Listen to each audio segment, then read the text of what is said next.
Hello guys, welcome to my YouTube channel. स्वागत है। देखिए हम लोग अभी चल रहे हैं लखनऊ कहाँ रहे कहाँ लोधीपुर जा रहे हैं और सवारी के इंतजार में। देखिए गाड़ी का जाम लगा था तो जाम तो अगर करता है क्योंकि डेली जाम रहता है तो हम लोग जाम में ही जाते हैं और सवारी उठाते हैं और बढ़िया स्टेशन पर चलते हैं।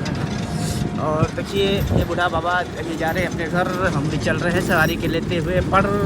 और देखिए ये गाड़ी है, यही आगे निकलेगा तो हम भी आगे चल जाएंगे।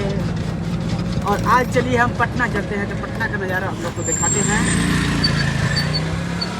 चलिए ब्लॉग को देखते रहिए, घूमते रहिए। बाबा देख जा रहे हैं उधर। बाबा देखिए, बाबा की सवारी तो फुल नहीं हुआ, लेकिन हम लोग भी दो सवारी उठाएंगे, चलते चलते देखते रहेंगे कि घर घर से चलेंगे घर से कल देखिएगा।